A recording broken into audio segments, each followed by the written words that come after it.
Welcome to Trust Decay, Rebuilding Intergenerational Trust in a Technocratic Age. Please welcome the President of the Heritage Foundation, Dr. Kevin Roberts.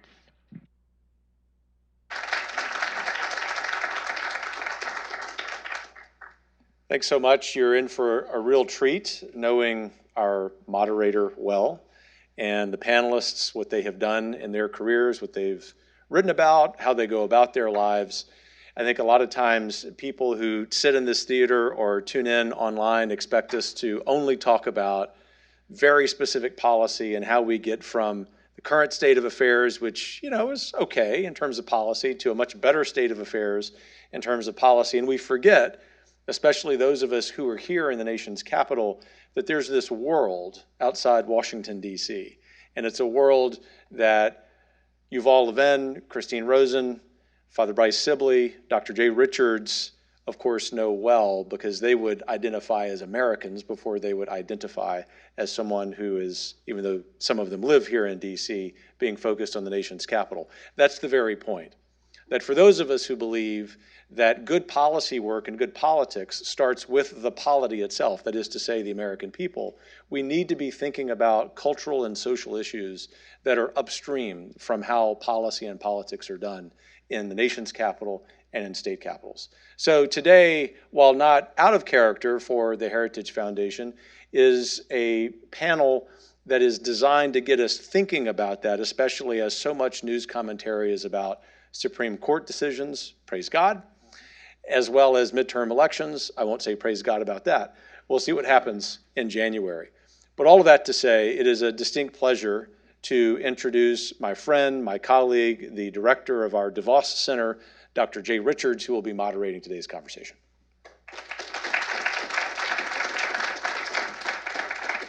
Well, thanks so much for joining us. And so there's a funny story I have to tell you. You're wondering, why is he bringing a laptop up here? So I realize with our panel, all of us have written and thought a lot about the role of technology. And I realized that the first thought when we put this panel together, as I looked at it, I said, oh no, we don't want a panel where 4 Gen Xers get together and complain about millennials and Gen Zers. So we're not going to do that, I promise. But the reality is that if you're in academia, if you're in the policy world, you tend to think of ideas as the things that move the world. And certainly they're absolutely crucial. But we often give short shrift to the role of our technology, to the ways in which, the different ways in which we interact and use technology to mediate our relationships actually can change our culture and our cultural attitudes. And so we're going to focus a lot on that. And as all of us know, technology, what it gives, it takes away. And so the Heritage Foundation Wi-Fi went down this morning, and it was so catastrophic that I literally could not print my notes. And so we couldn't even do it at business services. And so what technology takes away, it gives. And so I'm actually saved by my laptop. So let me introduce our panelists. But what I want you to, sort of a key point I want you to get from this is to consider the ways in which the rapid transformative power of networking technology, of platforms and social media, companies, smartphones, actually affect us culturally, psychologically, morally, and spiritually. Because that's something that, unless you really think about it, you're likely not to consider. So let me introduce our panelists very quickly. Yuval Levin is the Director of Social, Cultural, and Constitutional Studies at the American Enterprise Institute, friendly organization nearby, where he also holds the Beth and Ravenel Curry Chair in Public Policy. He's the founder and editor of National Affairs, and he's also a senior editor at the New Atlantis, a contributing editor at National Review, and a contributing opinion writer at the New York Times. His most recent book is called A Time to Build, From Family and Community to Congress and the Campus, How Recommitting to Our Institutions Can Revive the American Dream. And I highly recommend it. I actually read it over the weekend. Second panelist is Christine Rosen, who is a senior editor at the New Atlantis, where she writes about social and cultural impact of technology, as well as bioethics and the history of genetics. And in fact, she has a very important and interesting book on the eugenics movement. She's a senior writer at Commentary Magazine and the chair of the Colloquy on Knowledge, Technology, and Culture at the Institute for Advanced Studies at the University of Virginia. She's a former Future Tense Fellow at the New America Foundation and was for many years a fellow at the Ethics and Public Policy Center and an adjunct scholar at AEI. She's been widely published in leading periodicals, and she has a forthcoming book called The Extinction of Experience, which explores the many ways our engagement with technology has transformed our behavior and our understanding of what it means to be human. Our third panelist is Father Bryce Sibley, who is a priest of the Diocese of Lafayette, Louisiana. He studied at the Pontifical North American College in Rome, the NAC, and was ordained to the priesthood in 2000. In 2001, he received his licentiate degree from the Pontifical John Paul II Institute for Studies on Marriage and Family in Rome. And if you're not Catholic and don't know what that is, or if you are Catholic and don't know what that is, that sort of empowers him to be able to teach theology officially in seminaries. After several pastoral assignments in 2010, he was appointed as pastor and chaplain at Our Lady of Wisdom Church and Catholic Students Center on the campus of the University of Louisiana at Lafayette, where he served for 11 years. He now serves as Associate Professor of Moral Theology and Spiritual Director at Notre Dame Seminary. Over the years, he's traveled extensively, giving retreats, talks, and workshops, and has reflected deeply on these issues. Please join me in welcoming our panel.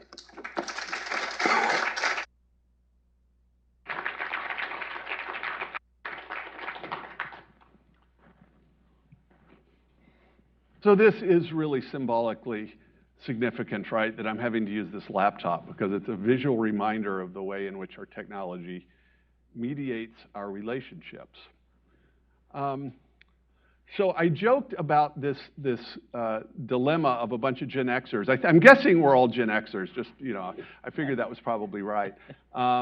Getting together and talking about the kids these days, right? What their problems are. And that's really not what this is about. It's not a dilemma, it's a way of life. No, it's a reality. I know, half my career has been just sort of complaining about this. People don't know, Socrates actually worried about the invention of writing because it messed up memory, right? And in fact, this is probably true that in oral cultures, people have better memories than in places that are literate. So the point is that every technology is going to have costs and benefits, and I presume every generation has had conversations about kids these days, but not every generation has had such profound and cataclysmic technological change as I think in such a short amount of time that do in fact correspond, you know, somewhat roughly to these generational distinctions. And what we really want to talk about is the breakdown of trust, the breakdown of generational trust between grandparents and parents and kids, what's caused that. And I would assume that we are as responsible for that as anyone else, and in many cases,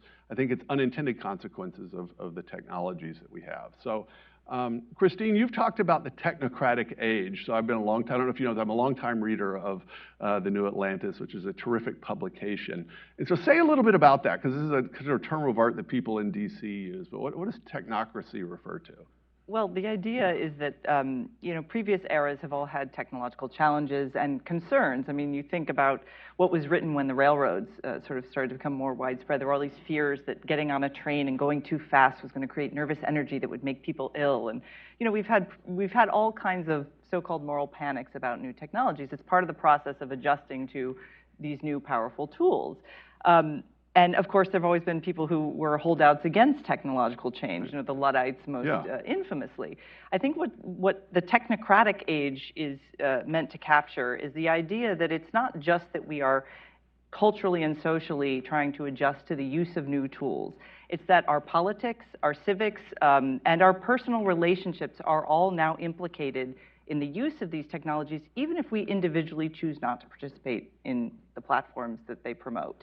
And by that I mean, our politics has been thoroughly suffused with the ethos of social media in recent years.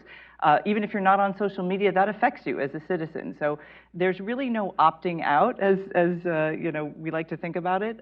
We're all in. So if we have concerns about how things are changing, particularly, as you say, in trust in institutions, family structure, social cohesion, even if you opt out, even if you raise your kids to opt out, this is still a challenge for every American. So when we talk about a technocratic age, that's sort of broadly what I was thinking about. Yeah, and it's both a social and a political and an economic and a technological phenomenon. So it's so broad that it's like the word culture, right? It's almost impossible to define. But you've talked about the role of these things, and in particular the kind of breakdown of the earlier traditional distinction between the public and private realm, between the public and private spheres or institutions. In particular, we think of the family as the kind of quintessential private institution. Say a little bit about that. Well, there's a way that the particular technologies that we now are learning to live with break down all kinds of barriers, not only between private and public, but also between action and expression,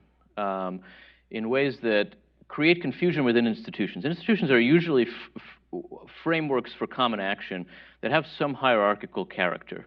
Or at the very least, they give people a role in relation to other people in pursuit of a common goal. And the way in which social media tends to pull individuals out of their place in those larger structures, put them on their own, kind of performing on a stage for an audience, creates all kinds of institutional confusions that make it very difficult for people really to know how to behave, right? When you're online, are you in a public or in a private sphere? It's actually not really easy to say. And what you find is a lot of people behaving in public in a way that could only be appropriate, if that, in private. And you sort of ask yourself, interns note this point. Yeah, really. Yeah. And tattoo. one of the common reactions we might have when something like this happens is, how could that person behave that way? In that, don't they know I can see them? Yeah. And the answer is not quite, right? Because the sense they have is that what they're doing is for a kind of circle of followers that they have in mind, or maybe that they have online. But in fact, they're in a public space, and social media in particular have confused some distinctions between private and public, and those distinctions often have to do with formalities, right? In public, there are ways of behaving that come attached to whatever role you might have in some set of institutions. You're an adult, you're a parent, you're the president here, and so you have to behave in a certain way, knowing that people are watching you. And that knowledge, that sense that you have a role to play, can be constraining in a useful way. But on social media, it's not clear what role you're supposed to have, what your relations are to other people, and so you're just another person out there performing in the big circus.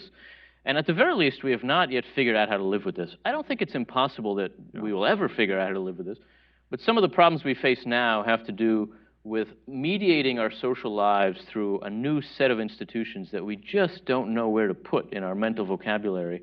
And so a lot of people are behaving in very odd ways. You have a really great contrast that sort of thread through the book, his book, Time to Build, in which you talk about institutions when they're doing their job form us, they mold us, they shape us, whereas social media, in contrast, is we perform. So there's a forming function for institutions and a performance function for social media. Say a bit about the forming part. Formation is one of the things that functional institutions do for us. They shape us into a particular kind of person. There is such a person in the world as a mother or a doctor. And the reason there is such a person is that the institution of the family or the institutions of a profession tend to form us in relation to certain responsibilities we have, to certain obligations, to certain privileges we have. And as a result, we become a kind of person that's shaped by an institution. A lot of the loss of trust in institutions that we see now in American life has to do, I think, with the sense that some of these institutions have transformed from being formative in that way to being performative, to being just stages that individuals use to elevate themselves, to build a following, to build their own brand. Think about a member of Congress. There is such a thing in the world as a member of Congress. It's a recognizable human type. But a member of Congress is shaped by the institution to think in certain ways, to approach his or her work in certain ways. In the 21st century, a lot of members of Congress think of themselves fundamentally as performers in a kind of cultural theater. If you attend a congressional hearing now, you're watching a bunch of people make YouTube clips to use later. Yeah. You're not really watching people engage with one another in a process of bargaining. You're not watching them engage with a witness. And that transformation, which you see in a lot of our institutions, it's going on in universities, it's happening in corporations, where an institution transforms from a kind of mold of character into a platform for performance, has a lot to do with the public's loss of trust in these institutions. And that, in turn, I think, has a lot to do with social media, with a sense that you're not inside the institution, you're on it, performing for an audience. And that encourages a very different kind of behavior. Well, Bryce, so your chaplaincy at University of Louisiana Lafayette. So is it 2000 to 2010? Do I have the years right? 2010 to 2021. Okay, 2010 to 2021. So this would have been a very interesting time. So it would have been after the advent of the smartphone, but just a few years. iPhone started, in fact, I think 15 years this week was the release of the iPhone. So that's how recent this stuff is. But give us a sense of your observations of college students in Louisiana over that time period. Yes, I was there for 11 years, and then looking back, I was there for the end of the millennials and the beginning of Generation Z. Yep. And then after I left, and now I'm working for the biggest institution in the world, which hopefully we are not performative, at least not too much. But I saw a shift, a change, and I think I agree. The first group, they didn't know social media growing up. They didn't know iPhones. But towards the end, that's all they knew. And yeah, I agree that there was this desire to perform. There was a desire to be seen. This is my identity. This is who I am. But my work, even though I've read a bit about it, was more on the individual level. That if you got behind the image they put forth, that they were really individuals who were very frightened to be seen, to be really seen for who they are. And that became a real challenge. The first generation, no problem at all. You could relate to them. There weren't walls up in the same way that I saw in the later generations, where, yes, this is who I am. They perform. I'm not saying everybody, but once you're able to get beyond that and actually encounter them as an individual, so impressed with the capacity, the knowledge, the talent that this generation has. So there is a desire to really be seen as an individual for who they are, cast away the shame, cast away the insecurities. And I think that's something, at least from my perspective, as much as we may have policy change, the way that we're going to do that is being able to have those individual encounters, that accompaniment that helps draw forth a generation that is raised on social media so they can actually be seen for who they are, not for that mask that they often put forth, or that we all often put forth on social media. Well, and we do, and we all, of course, I mean, this is a perennial problem, but it occurred to me with my children, is that what Facebook in particular, which I know is an old-timey thing, and none of the interns are on Facebook, but it was a transition technology. But for me, Facebook meant I didn't encounter it until I was a complete adult, right? Brain had mostly formed, I think. So Facebook for me is a way to stay in touch with distant friends and people that maybe I went to high school or to college with that I'd lost touch with. So it was an additional social layer, and I actually considered that a benefit, right? And it didn't have these kinds of costs, but if you were raised on highly interactive social media, I mean, I'm thinking of TikTok in particular, which you absolutely should get off your phones. But that's a different thing. It means something and is something different to you if you experience it at a moment of formation. Whereas in my case, and many, I think, Gen Xers, we had to adopt these things. None of us are digital natives in that sense. And so do you think that that's actually changed human relationships, say, from between these generations based on when a person sort of experienced these technologies for the first time? Certainly, I've seen so that it's the case that the screen mediates our encounter with reality, but it also leads us to have mediated relationships in so many different ways, particularly when it comes to face-to-face conversations. However, though, I was sitting with one of the Generation Z the other day, and we were talking about different articles that they've been reading. Well, they're getting them all on TikTok. So just as Facebook evolved, Instagram evolves, TikTok evolves, and within just 2 years, I had no idea that people were getting their news from TikTok. But yes, I think there's a difference in how people relate, but once you can get past that and encounter the person and the individual, you break down the walls. It's the same thing as we would have been talking about in the commons area of high school back in the 80s. Yeah, and that's important, that human nature is perennial. That stays the same. It's still the same. Yeah. You know, Jay, you raise a very interesting point in the question, too, which is, I think there's a way of thinking about technology in terms of how is it going to change the circumstances in which I live. So that's how an adult thinks about a new technology. What could this allow me to do? I think of this as something like the way that liberals and libertarians tend to think about technology, as something that will happen to existing free-choosing adults. Right. There's another way of thinking about technology that asks the question, what kind of world will this create as a place to be born into and formed in and shaped by?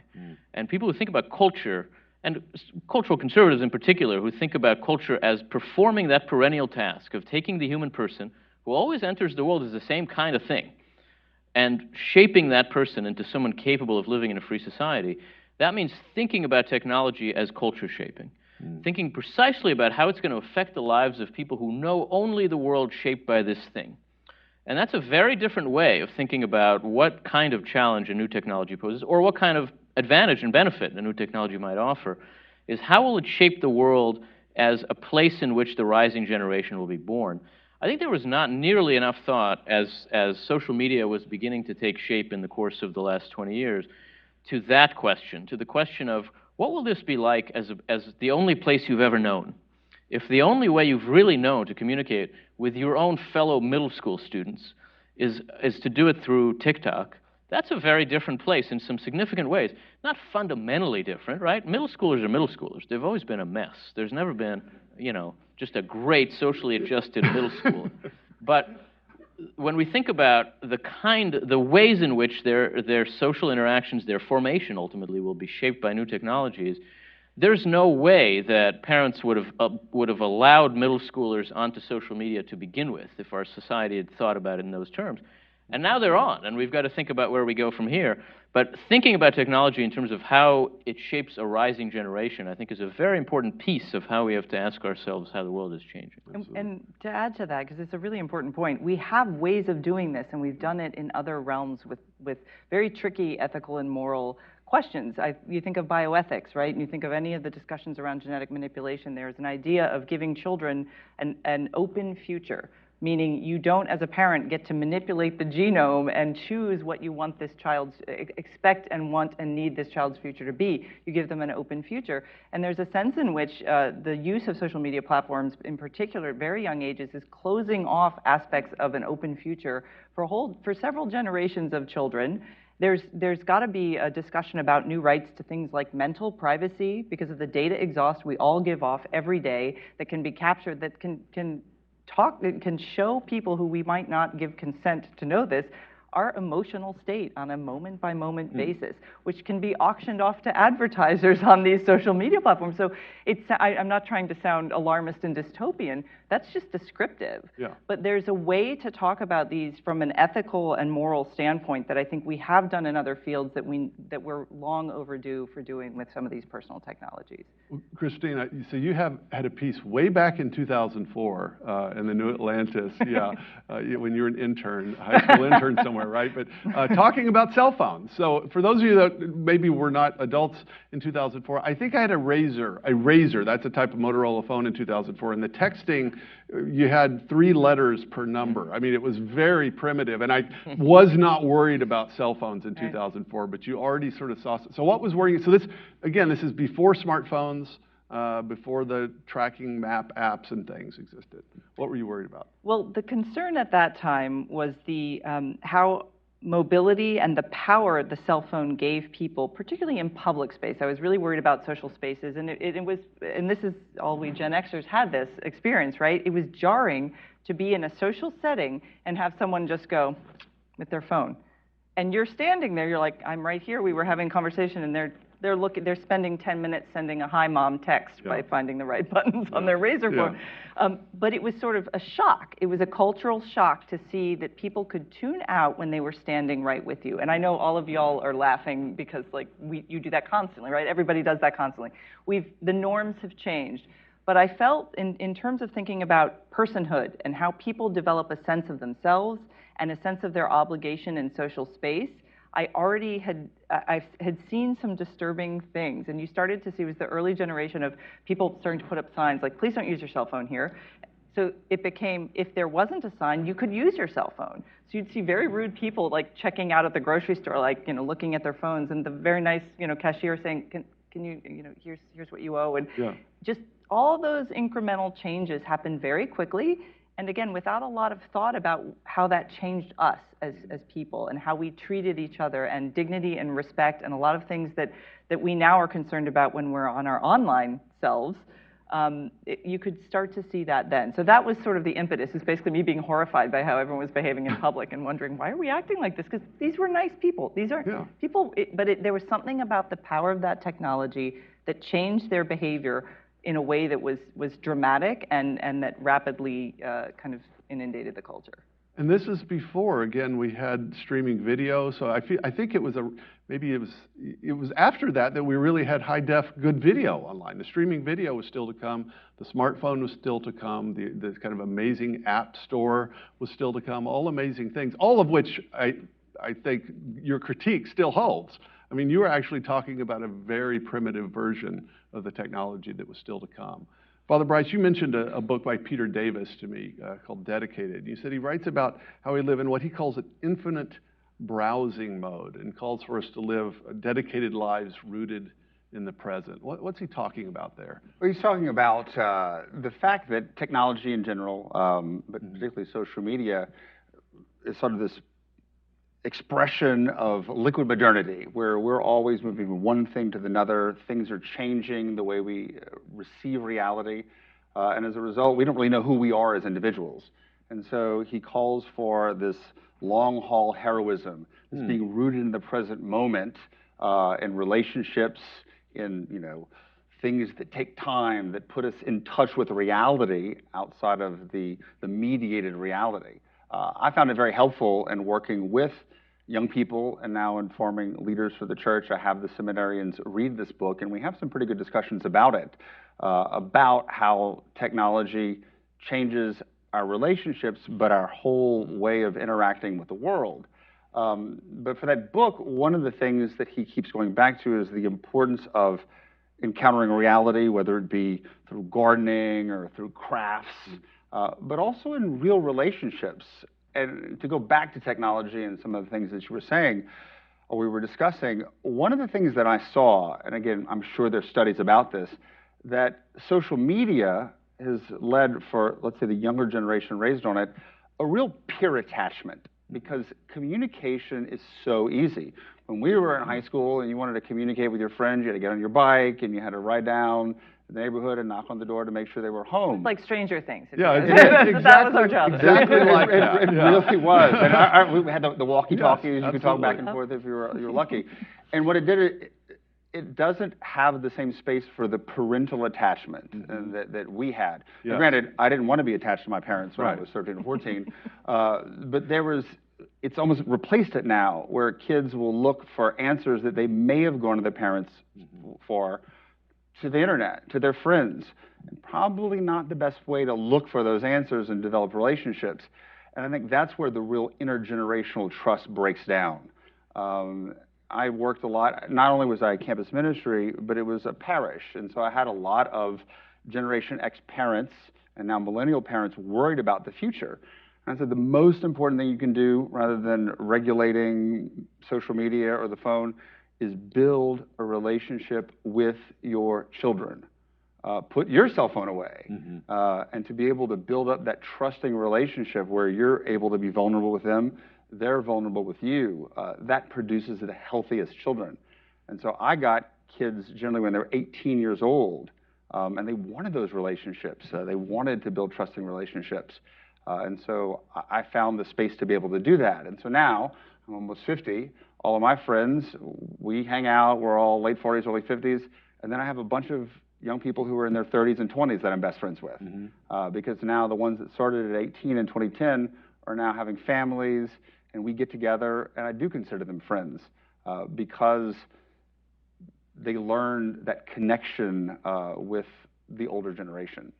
So let's talk some more about trust. That's actually the name of our panel, and we focused a lot on technology, but this relationship that Father Bryce, you mentioned, so the relationship between parents and kids, or parents and teenagers, and this different relationship of teens and kids to each other, that peer relationship, because I do think that's a crucial shift. I mean, look, every generation has been frustrated that their kids picked up things from other kids, but the ability to tap in to say that the most eccentric possible thing, right? That if you're in a small town, you're not going to meet other people that think that they're unicorns, for instance, right? There's usually not more than one person like that in any town. The internet gives you access to billions of people, and it creates all of these peer groups that can seem quite intense for kids. I think you all know the issue I'm working on at Heritage, and we're focused a lot on in the DeVos Center, is the proliferation of gender ideology, this rapid onset gender dysphoria,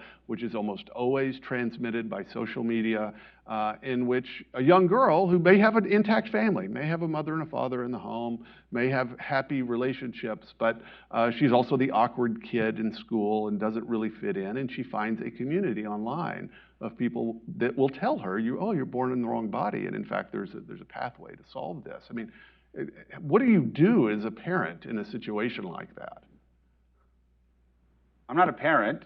You tell us as a priest, and then we have one. Yes, exactly. Well, what the thing is I think it's, of course, you have to monitor what's going on, but what's the core issue here? It's a searching for identity. Who am I? And we want to be seen, we want to belong. And so, yeah, you're right. The awkward kid may have hung around the other awkward kids on Stranger Things, but now they're introduced to not only other individuals, often adults, right, often predators, and ideologies that they're not ready to really discern.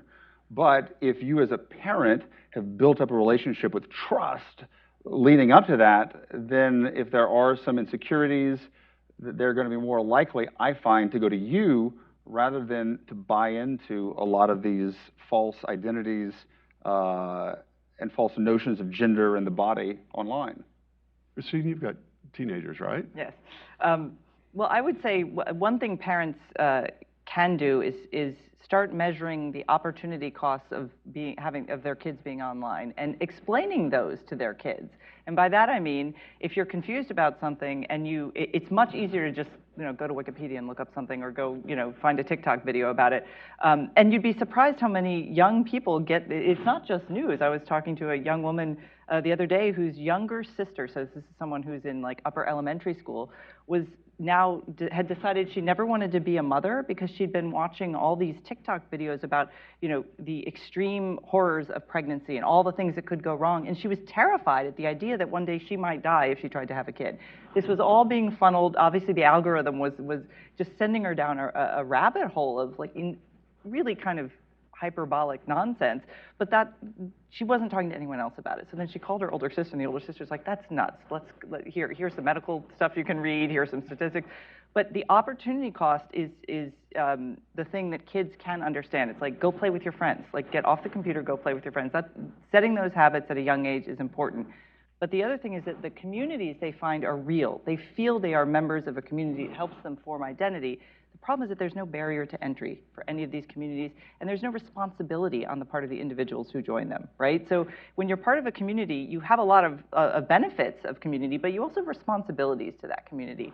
These communities can encourage children to do things that then when the child is in true crisis, they're not going to be there. They cannot physically show up and help these kids. And helping kids understand that in terms of what the online world is and the non-online world is really a challenge, because they spend so much time in the virtual world. And we don't even, when we started the New Atlantis, it was very clear we'd have these arguments with usually libertarians about the virtual world, the real world, and the online world. And they're like, no, it's all real. Yes, it's all real, but there's this real distinction. That you cannot say that anymore. It's really not true. So especially when children are young, teaching them that there are consequences in both of these realms, and also the opportunity costs when they spend time in one world versus the other. So I've got a speculative question, but and any of you can respond to this, but my sense, and I've got a colleague here at Heritage, that we have this sense, it's just an intuition at the moment, that spending years and years in a virtual world in which you can have separate avatars actually helps create the conditions for kids to believe they could be born in the wrong body. Which in a sense, it's an unintelligible claim, but it's something like if you think you're in the Matrix, suddenly it seems possible. Do you think there's something to that the actual medium, right, is the message in that sense? The disembodied realm, absolutely. I think that's the case. I don't think if we saw this as what we see today, and the gender dysphoria and the way it spread as almost a social contagion 20 years ago. the ideas might have been there. Not only could they not be communicated, but you spend so much time in this disembodied realm, encountering ideas, images, rather than real people. It's very easy for that disconnect to be internalized. I can't explain psychologically how that's the case, but I certainly believe I think there's always a way that our technologies create metaphors that we apply to ourselves. And so if you look at a lot of the way that the culture of mid-century America thought about the human mind, a lot of it looks like a kind of a telephone network, right? And you sort of move the wires around. And in a way, we still think that way about the human mind because we had several generations of working with that metaphor. And of course, that metaphor is also profoundly wrong. And every new technology, we sort of imagine as creating a new vision of how the world actually works that we apply first and foremost to ourselves, and especially to the relationship between the mind and the body. And, which is a complicated relationship to understand. And we're always, as people living in the modern world, looking for ways to think of the mind and the body as separate. That's just a kind of inherent thing about the way that modern science leads us to think. I think that desire is misguided. The mind and the body are not actually separate. And it's fairly easy to show that. But the desire to find metaphors of that kind of separateness is always there. And I think that there are definitely ways that contemporary digital technology gives us all kinds of ways to think that we are not our bodies, and therefore bodies are open to the will, just like anything else is. And as you say, it shapes how you think about everything because it acts as a medium. It mediates between you and the real world, and so inherently it mediates between you and your sense of self too.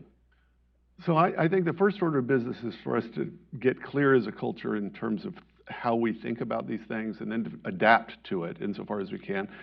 But perhaps we're here at the Heritage Foundation. We're half a mile from the Capitol, and so we should say something about potential policy responses. And I don't have really strong intuitions on this. I have a sense there's probably a bunch of dumb stuff we could do and a few good things. But I mean, is there some partial policy? There's always dumb stuff to do, right? But that's easy. I actually think, and maybe this is dumb stuff, but I actually think that there's very strong reason to push for age limits on access to social media, and that's not dumb, and it wouldn't be that hard to do.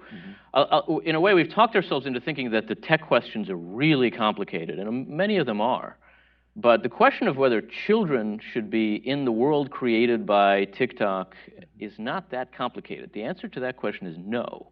And I do think that there is a place for public policy to help us advance the future. There is technically already an age limit. It's not enforced very well. And look, if you put that limit at 16 or 18, it wouldn't be enforced very well either. But it would let parents say to their teenage kids, the law says you can't be on Instagram. I'm sorry. And right now, the only thing they can say to their kids is, I don't really want you to do what all your friends are doing. I'm sorry. And that's not a very strong and durable argument with a teenager. Well, and the Children's Online Privacy Protection Act, which was set the limit as 13. Yeah. It's pretty arbitrary. That was a result of negotiation because originally more people wanted 16. In other countries in Europe, it is higher. It's 16 and whatnot. But that was originally established to protect children from advertising. So we need a sense of understanding consumer product safety when the consumer is the product. And we are the product on social media. And these were platforms designed for adults, not for children. And I totally agree that there'll be, the arguments you hear, particularly from lovely libertarian friends of mine, is, oh, well, they'll just go around the limit anyway. They'll find ways to hack in. There'll be new platforms. How do you manage all this? Yuval is right. It sends a cultural message, just like we do with alcohol consumption, cigarette smoking, automobile licensing. We say, look, there's probably a really responsible 14-year-old on a farm who can drive a truck better than any, I'm sorry, Maryland driver in this area. For sure. I'm a DC resident, so I have this Maryland driver issue. But that doesn't mean it's what we should do for everyone, right? Yeah. So we set a limit. The states have licensing requirements. You have to meet them. And your parents are then involved in that process, right? They got to go with you to the DMV and fill out all this paperwork. There's no reason we shouldn't do that. And there are two other things to say about age limits with social media. One is that we've tried it without. And most people are really concerned about what it's done to us. So we have some experience. The other thing is we really only have partial information about the worst that's been done because these companies don't share their data. They know what it does, And they're not telling us. So I think the burden should be shifted to the companies to prove their product is safe for kids' use if they want to keep kids on those platforms. I think it's safe to assume that if the data showed that Instagram was great for teenage girls, Facebook would have let us know that. We would know all about that. We need a whistleblower, Absolutely. right? Twitter would be, yeah, it would be trending on Twitter, right? It'd be boosting it. I mean, and this is the kind of classic conservative response to the libertarian objections to certain kinds of laws. But the law does have a teaching function. I don't know if anyone has seen this recent poll that the public opinion on the morality of abortion changed almost immediately after the Dobbs decision, which is what you'd expect, that the law in part enforces what we think ought to happen. It also teaches us something about the kind of moral structure of the world, and parents being able to say that to kids could actually really be something. We're talking a lot about social media and technology, but I think we also, when it comes to policy, and I'm not a policy person, we haven't talked about internet pornography, which we know is addictive. Yeah. And we know the average age, both young men and women are introduced to it, is at 11 years old. I saw the increase of the effect of pornography during my years, particularly amongst young women, and the way that it changed the ideas of sex, the ideas of what a relationship was. Most young people, their first sexual experiences through not the pornography we may have encountered as Generation Xers, but we're talking stuff that you can't even imagine. That's there on social media. That there is on the internet and has, I think, really been the big thing that's changed a generation and filled people with a lot of shame and that desire to hide and not step forth to really reveal who they are because they're ashamed of the stuff they're seeing and how it's changed them. That's a whole different discussion. It but is, it's a but very it's integral absolutely crucial. And then again, just the gender ideology. I mean, you cannot imagine how many girls, as a pathway, they get there initially from exposure to extreme violent pornography in which they see women being degraded online over and over again. And then, well, guess what? Maybe if they're just starting to go through puberty, they may not suddenly decide they're a boy, but they can certainly decide, well, if that's what a woman is, I don't want to be a woman. And so I'm convinced that what porn does to the male brain and the female brain are both destructive, but also different. And so that's definitely, I mean, maybe we'll have a future conversation just about that, actually. Well, we've got a few minutes, so let's take some time for questions. And so I think we're going to do both online questions and in person if we have a mic. So let's, our first question we'll take will be here. So just raise your hand. Wait for the microphone, though. So yes, right here. Is it on?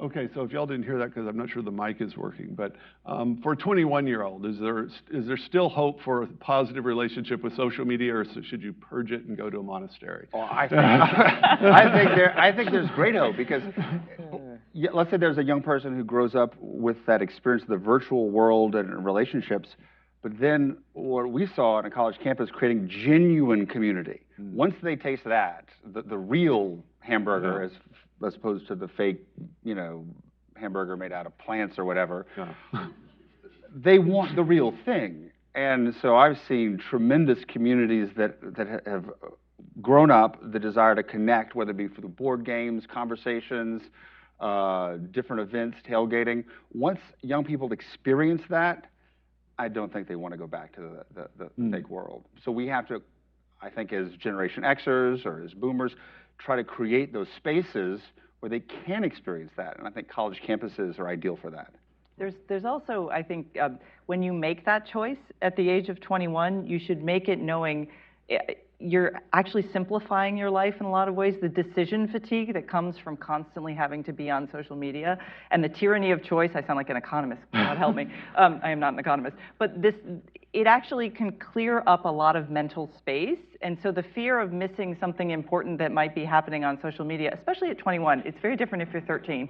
But at 21, you're right, you have more real life community, you're starting to think to the next stage of life. It is a more healthy way to interact with the world. Doesn't mean you have to be completely off of it, but it will actually free up your decision-making capability because you're not constantly making those little decisions it's a huge time suck. It just is for people. I would just add, first of all, I think you could consider getting completely off of it. That's not a bad idea.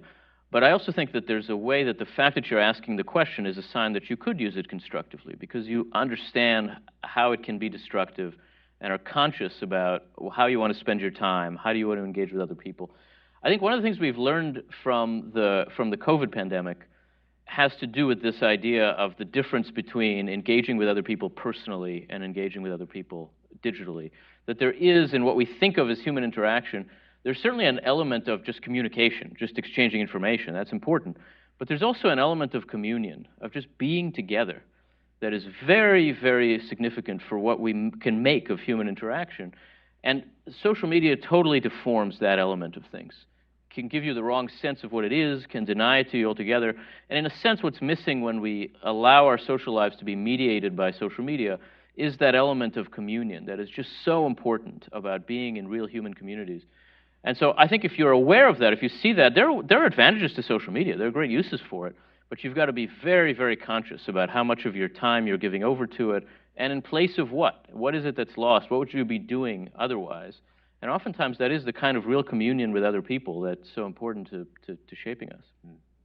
Do we have any online questions? Okay, so, Jared, so I wanted to make sure we are actually receiving them. Okay, so that's good. On the cell phone. So on this, we have one question, and it'd be great to hear your thoughts unpacking more of the positive impacts of social media, like you're talking about. How does the fact that there are potential positive benefits, how do we square that, and how do we order civil society in a way that reconciles both, and can manage both the good and the bad and create that space? Everybody's looking at me. Y'all are the. It's like a grenade on the stage. I think you see it as a tool rather than an altered reality. I communicating with young people without texting, without social media, it was really difficult. We had to call everybody up.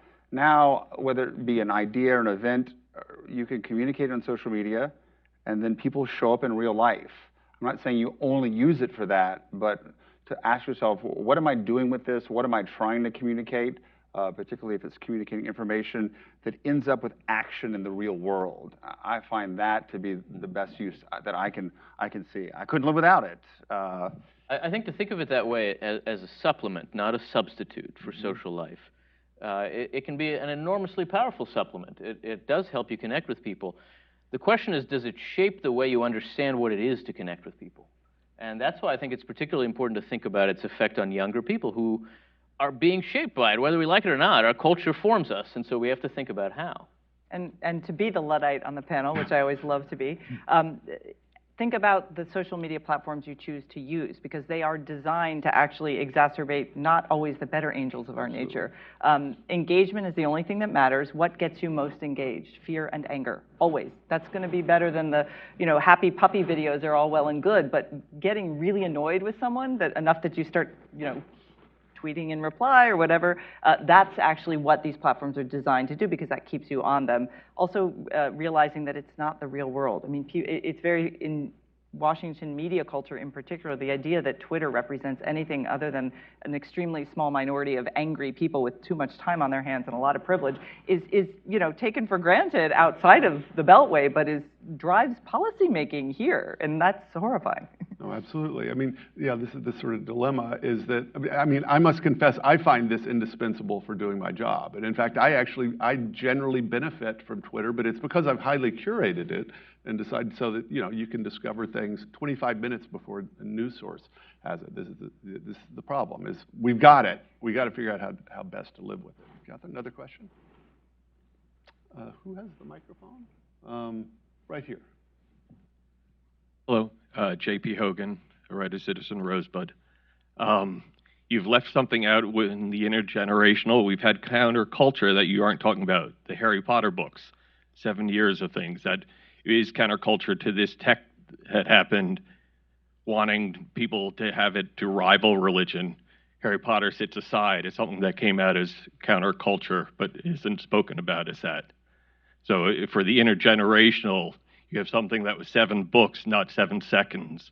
So I was just wondering how you would relate, speaking to Harry Potter as something that happened counter to all these tech companies wanting to counter to this trend. Right. Yeah, long, fairly thick books that require attention span, which, I mean, they're these sort of key scarcities, right? Is time and attention. And they were also released at the latter part of the 90s, yeah, and then finally ended before 2010 or right around 2010. So it really was before the social media age and the way it communicated. But I still think people like to read. They may read on ebooks. They may prefer to watch Harry Potter rather than read Harry Potter. But there's still a lot of imagination out there that can certainly be engaged. And I think if we can encourage other generations to think about things, the idea of myth, the idea of story, idea of narrative is still very, very important.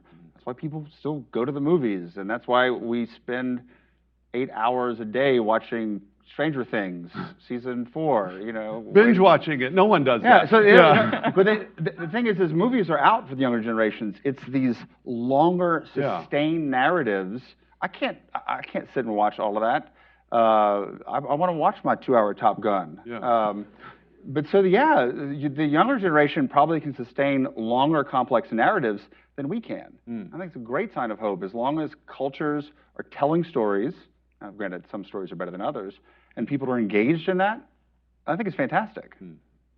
I do think there's something to be said for abstinence. And our first question was this sort of suggestion that maybe, I don't think, look, for most people, unless you have an addictive problem, that you simply need to get off all social media or technology. I do think there is something to be said for abstaining from these things periodically, just as there's something to be said for fasting from food at different times. The rest of your life is much better. And I've had the same experience where maybe you go to a retreat, maybe you go to a monastery, maybe you just turn it all off. But I can tell if you do that for even 3 days, then when you turn it back on, you notice what it's doing to you much more acutely than you notice otherwise, unfortunately. So I think we have time maybe for one more question down front here. Wait for the mic. So we're seeing increasing evidence that the January 6th riot was orchestrated and planned in large part on social media, but the average age of the January 6th rioters was between 40 and 50. We're also seeing evidence that groups like ISIS also recruit online, but the average age of someone charged with joining ISIS or doing something in connection with ISIS is approximately 26 to 28. It's easy to talk about social media as an area where there are large generational gaps. How much should we be worried about social media's ability to foster political radicalization across age groups? That's a great question. So, you know, Christina excavated some of the archaeology of her earlier writing before. I'll do the same. I wrote a piece in 2002 when I was a graduate student for the public interest called Politics After the Internet, which you can find online. It's embarrassing in many ways. It's an essay about the internet written in 2002, so you can. But the core argument of it was that the internet actually would be a powerful tool for radicalization because, it sort of builds off of the core Madisonian argument of Federalist 10, that the size of our society constrains radicalism because it's not easy for people to gather with groups of like-minded radicals for views that are fundamentally fringe views in a large society, so that the size and scope of American life would make it difficult for the extremes to come together. There's an obvious way in which not just social media, but the internet in general makes it much easier for people to come together across distance and across difference. And the FBI has known from the end of the 90s that the internet was going to be a very powerful tool for radical groups, whether that's abroad, as you say, ISIS and well before ISIS, and whether it's at home. And I think it's absolutely the case that there are some advantages, some benefits that we get from being a large, extended republic that are somewhat undone by the power of social media to constrict space, to shrink down those spaces that can moderate us, and by the way, to accelerate things too. To have politics move so much faster than it used to also creates a situation where it's harder to stop and think. It's harder for people to notice trouble before it becomes a big problem. And that's by no means just generational. That's not a young people problem. That is seeing this technology as actually a new tool in the hands of people who before didn't have the power to act on what was already in some ways a dramatically sort of antisocial set of views. And now they do have a tool, and they do have the power. And for more than 20 years now, I think it's been pretty clear that danger is very serious, and it's not just about younger people by any means. There's also, to speak to the point you made earlier about people trying to find an identity, and particularly at crucial moments of development when identity formation is happening. But for the older folks, it's been fascinating to see the radicalization of middle-aged people online. I mean, you should have, and it wasn't just January 6th, although there was a sort of cosplay element to that. And watching it on TV, and you're seeing people who find themselves in the rotunda having violated all kinds of federal laws and committed acts of violence, looking kind of like confused tourists, right? And like stealing stuff. It was surreal, right? It felt surreal as someone who watching it. But there have been precursors where people have become so engaged in the world they live in online. I'm thinking of the Comet Pizza shooting here in DC. This guy who truly believed he was on a mission to rescue children who were being sexually abused in the basement of a pizza parlor. And when he was arrested later and he was interviewed, and questioned, he said, wow, I really thought I was saving kids. And he had driven here with this whole plan to save these children. And he's like, and he finally was like, I guess I just had bad information. But he seemed baffled by the fact that that world he'd been living in for months and months and months, and that he'd been planning this rescue mission, and was all made up. It was not real, but it had been so real to him. And there is something, we've been talking a lot about the dangers for the generation raised on all this stuff. There's another danger for those of us who weren't raised with it, which is distinguishing what is real from what is unreal. And there's a whole lot of naivete and credulity among middle-aged folks about, particularly with politics online in these discussions. But not just politics, in the church too. As a Catholic with Catholic social media, we're seeing certain ideas, a radicalization of theology, of liturgy, spread also because of this, which is causing problems in certain sectors. I think it's much smaller than, let's say, certain leaders in the church might think it is, but still, it's very easy now for the older generation to become much more radicalized and to communicate ideas that really don't bring about union in the church or in culture. Well, that's a good, somewhat depressing way to end this, but I think actually appropriate. So thank you all, those of you that joined us online, and especially those of you in person. For those of you that are in person, we actually have sandwiches, and we can spend some time with the panel, but please join me in thanking our panel.